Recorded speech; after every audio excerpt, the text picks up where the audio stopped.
tais mulheres devem ser apedrejadas. Tu, pois, que dizes? O homem, ele pode facilmente condenar, mas quem é que tem o direito de executar a sentença? Você já pensou nisso?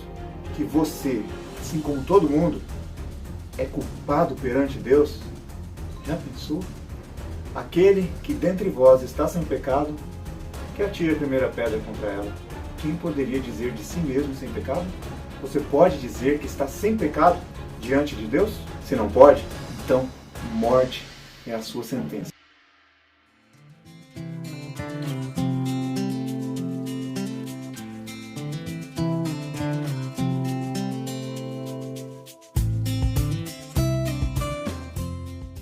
Todas as pessoas têm um certo conhecimento do bem e do mal. Certas coisas elas dizem ser boas, outras elas dizem ser más. Porém, é provável que não exista duas pessoas que possuam o mesmo padrão do que seja bem e do que seja mal. O que elas fazem é estabelecer um padrão do bem que inclua elas próprias e um tal padrão do mal que as exclua e inclua outras. Por exemplo, o alcoólatra ele acha que não há muito mal em beber, mas poderia considerar um grande mal roubar. Um ambicioso que pratique todos os dias alguma fraude ou um desfalque no chamado mundo dos negócios, procura justificar-se com o pensamento que é necessário. É normal agir assim no mundo dos negócios. E para todos os efeitos ele diz, não fico bêbado, nem praguejo, nem blasfemo como os outros fazem. Aquele que é imoral, ele se orgulha de ser generoso, de ter um bom coração para com os outros. Ou, como se costuma dizer, não faz nenhum mal aos outros, exceto a si mesmo, né? O homem honesto, moral, amável, cuidadoso para com sua família, satisfaz a si próprio fazendo o que ele chama de seu dever. E olha ao seu redor e se compadece dos pecadores declarados que ele vê. Mas nunca considera quantos pensamentos maus, quantos desejos pecaminosos ele já produziu em seu coração, mesmo que desconhecido dos outros. Porém, Deus julga o coração, apesar do homem enxergar apenas a conduta exterior. Assim, cada um se compraz não por estar fazendo algum tipo de mal, e se compara sempre com alguém que tenha cometido algum pecado que ele acredita ter conseguido evitar.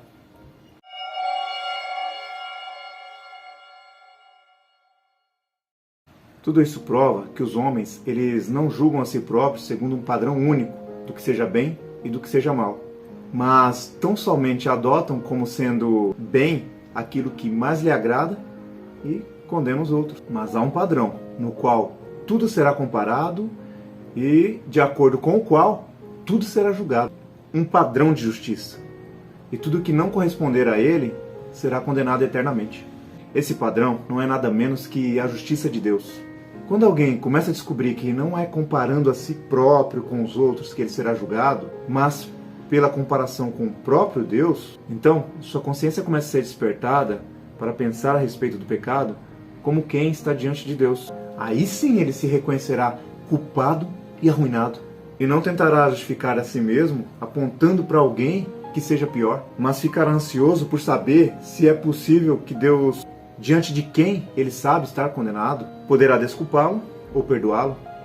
Os escribas e fariseus mencionados no capítulo 8 do Evangelho de João eram pessoas muito moralistas e religiosas, e ficaram imensamente chocados quando encontraram a mulher abertamente em pecado, se indignando muito contra ela. A justiça e a lei de Moisés, pensaram eles, mandava que dela fosse feito um exemplo. Não era conveniente que uma tal pecadora continuasse a viver. É um conforto e um alívio para o depravado coração do homem, quando pode encontrar alguém que julgue ser pior do que ele próprio. Ele pensa que o pecado maior do outro desculpa o seu próprio pecado, enquanto acusa e veementemente censura o outro. Ele se esquece do seu próprio mal. Ele assim se regozeja na iniquidade. Mas isso não é tudo. Não apenas os homens procuram se gloriar e exultar na queda e ruína do outro, como não suportam ouvir ou pensar a respeito de Deus exibindo graça. Graça, que significa total e gratuito perdão de todo pecado, de todo mal, sem que Deus exija ou espere algo daquele que é assim perdoado. É um princípio tão oposto a todos os princípios e caminhos humanos, tão acima do homem, que ele tem aversão a isso. O seu coração, com frequência, chama isso de injustiça. Ele próprio não age dessa maneira e não gosta de pensar que Deus o faça.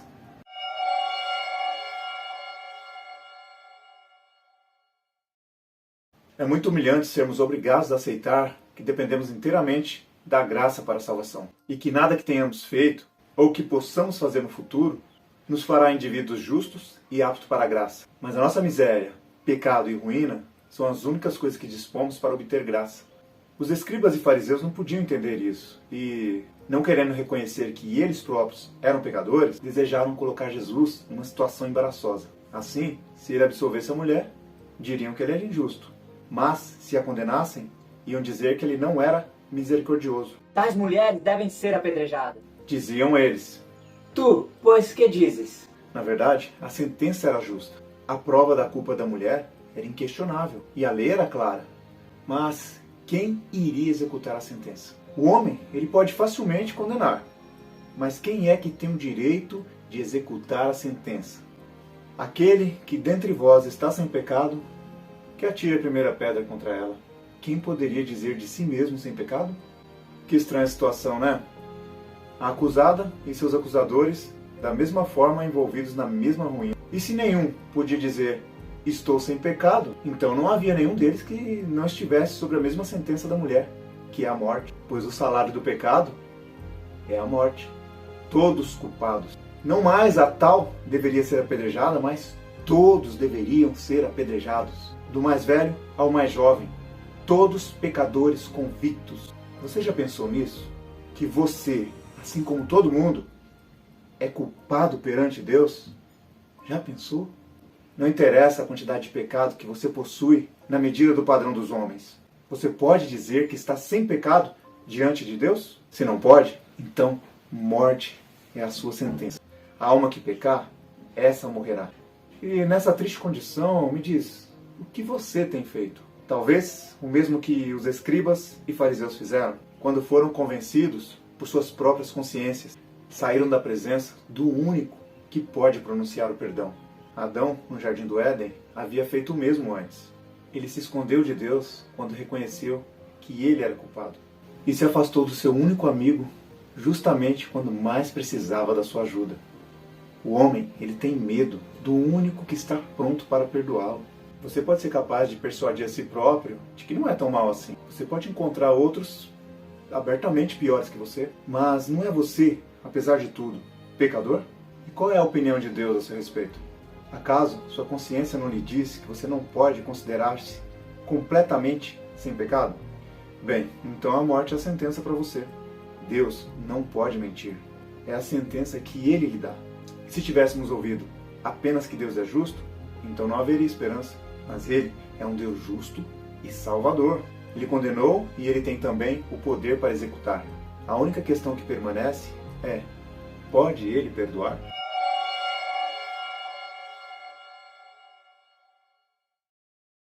Ficou só Jesus e a mulher que estava no meio. Ela estava em pé diante daquele que poderia dizer de si próprio, sem pecado, e que poderia, portanto, atirar a pedra. Ela estava sós com aquele que ela conhecia como Senhor. E qual seria a sentença que ele lhe daria? Que momento de intensa ansiedade deve ter sido para ela, né? Como as coisas que a cercavam devem ter se tornado em nada na sua vida. Ela estava sós com aquele que tinha o poder da vida e da morte. Tudo se apoiava na sua palavra. O que ele iria dizer? Os homens não ousaram atirar pedra. Agora, o que iria Deus fazer? Nem eu também te condeno. Vai-te e não peques mais. Essa continua sendo a mensagem graciosa para pecador arruinado, pronunciada pelo próprio juiz. Mas é apenas para pecador arruinado, que permanece conscientemente convicto perante o juiz, que ela é pronunciada. Os justos fariseus não ouviram. Eles estavam convencidos, mas não quiseram confessar o seu pecado e procuraram se livrar da sua condenação, ocultando a culpa por algumas obras feitas por suas próprias mãos. Além do mais, eles não iam querer se colocar numa posição de condenação junto com a miserável mulher, que acabou recebendo essa bendita palavra de paz. Assim ainda é. Se você deseja ter completo e gratuito perdão de Deus, deve primeiramente ocupar seu lugar como pecador culpado. Estar a sós com Jesus, conscientemente autocondenado.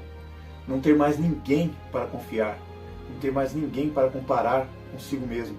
Não tentar tomar resoluções de correção, não tentar ficar melhor para poder ir até Ele, mas ser trazido por Ele, por seus próprios pecados. permanecendo exatamente no lugar de condenação diante da pessoa que tem o poder de condenar, fazer de sua culpa a razão de estar a sós com Ele.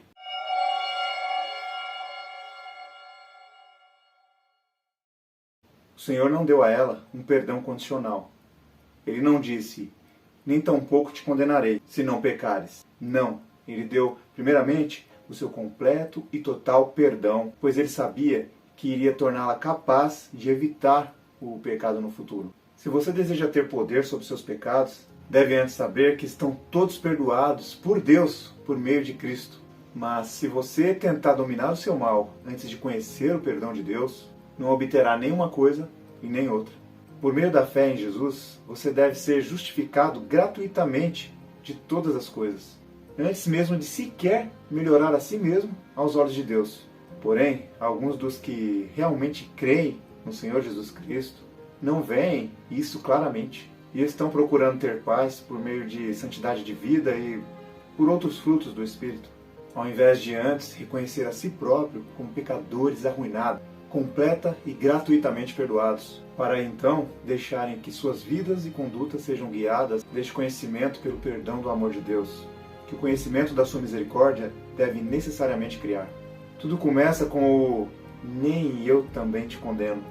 Deixe que a paz venha da fé no sangue da cruz, pelo qual ele fez paz. O conhecimento e estimativa de Deus quanto ao pecado é muito maior, muito mais profundo que o seu. Mas ele providenciou o sangue do seu filho.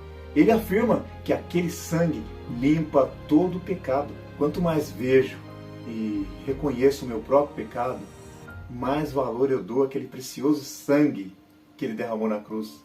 Aquele sangue que me limpou. E mais ansioso serei em não afligir o coração daquele que em seu próprio amor providenciou tão maravilhoso sacrifício por causa do meu pecado.